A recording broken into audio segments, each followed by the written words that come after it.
Hi, guys. I want to talk today about the defensive narcissist. Okay, so I know as well as you know that narcissists are the most defensive breed of people you will ever come across.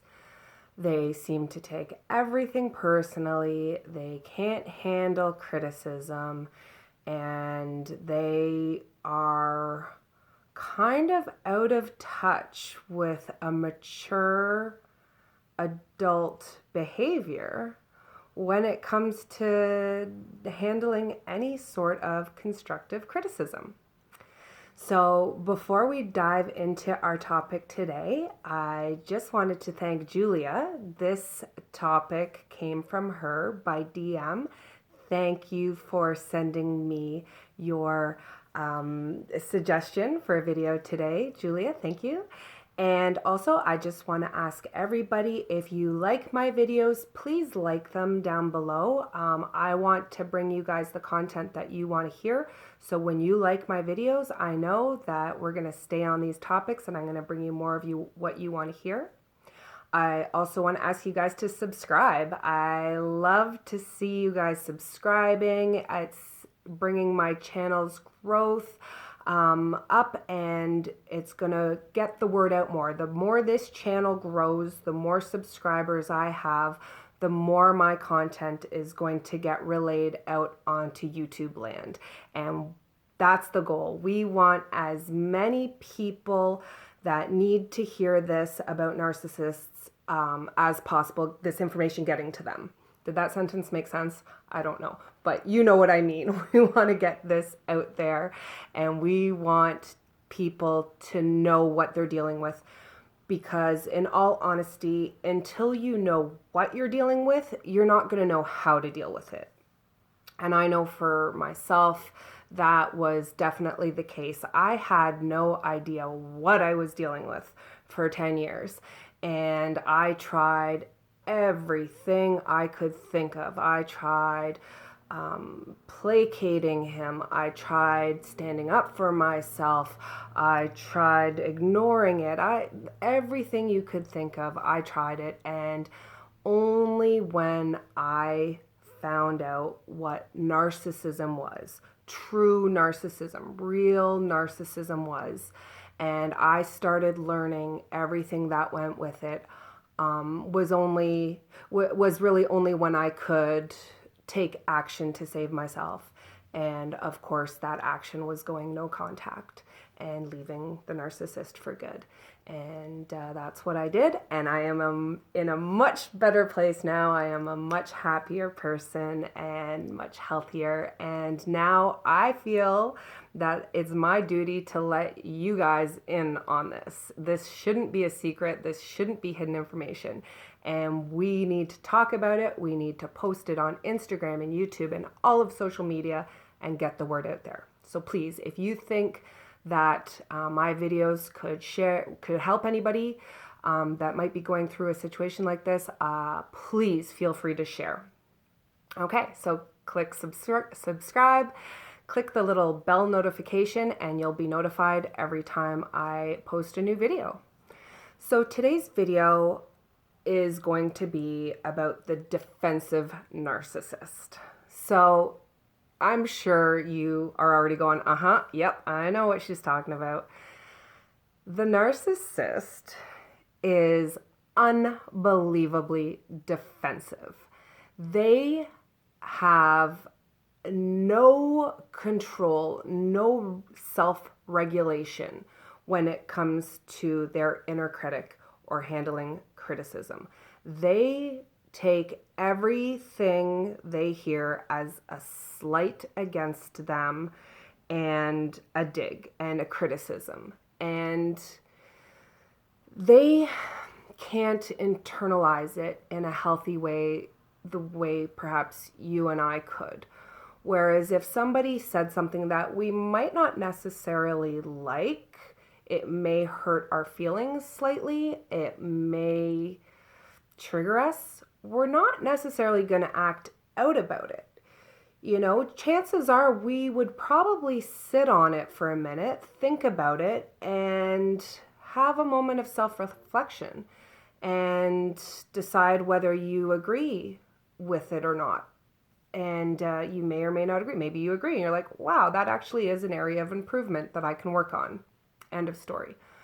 The other option is you disagree, at which point you can choose to just ignore that person, or maybe you would confront that person in an adult, mature, rational way where you could debate or counter your argument and have a conversation about it. And either one of you might change your mind, or you may just agree to disagree. But either way, it can be handled in a mature adult manner. Nobody is going to be yelled at, berated, upset, or come away in tears or feeling horrible for, not intending to really insult or hurt anybody. With a narcissist, that's not what's going to happen. With a narcissist, they are going to rage. And their rage can either be loud and in your face, or it can be quiet and silent. And these are the two options generally they will choose. So if you don't know the term already, narcissistic rage, I do have a video where I talked a little bit about that. And that's basically a result of a narcissistic injury, which could be a criticism. So because a narcissist in their own head, they're beating themselves up all the time. They don't have self-love. They are very angry people. They're angry with themselves on a subconscious level. So when somebody says something to them that might trigger them, perhaps they did something wrong at work, instead of just correcting the issue and moving on, they're going to get very angry, and they will either lash out at the person who has insulted them in their mind, even though they're not trying to insult them. They're just trying to offer some constructive criticism. The narcissist will take it as an insult, and the lashing out can be in the form of name calling, yelling, counter criticizing, or they can just shut down and get quiet and give the silent treatment. So my ex, the narcissist in my life, that's the route he would usually choose. He did both. He definitely did rage and lash out and yell. And if we were in a car, he would drive erratically and purposely tried to scare me. But a lot of the time it would be silent treatment, or it would end in silent treatment. It would at first be a rage and an outburst, and then it would just stop abruptly and it would turn into a silent treatment. And so where you're going to really see this, where I really noticed this in my relationship, is when you wanted to talk about problems in the relationship. Okay. So we had obviously so many problems in our relationship, which I didn't realize were caused by him and his narcissistic ways. I thought that they were normal relationship problems that could be discussed and fixed. So I would often try to sit down with him. I'd say, babe, let's sit and talk about this. This really bothers me when you do this. For example, shutting down. If I want to have a conversation with you and you just turn your back to me and walk away from me and you won't talk to me, that I don't feel is fair to me as an equal partner in this relationship. So that could be an example of a question that I would want to bring up with him. And I think in most relationships, or at least in healthy relationships, your partner is going to say, oh, okay, well, either I didn't realize I was doing that, or, maybe I could handle that differently if I know it upsets you, or, any type of discussion could be had. But with a narcissist, there's no discussion. So they're going to either turn the tables on you and say, well, it's your fault. Everything I do in this relationship is because of you. You make me yell. You make me ignore you. You make me act out. You make me cheat on you. Very common for narcissists. All of the blame will go to you. They just won't listen to you. They will just shut you out and ignore you, so you're like talking to a brick wall. And this, again, in my case, was very common. I remember my friends, when I would vent to them, they'd say, well, just talk to him. Just talk to him. And I'm like, you don't understand. That's not an option for me. I can't just talk to him because he won't listen. He only listens when we talk about him and when we praise him. And if it has anything to do with me, unless he is in an idealization, did I say that right?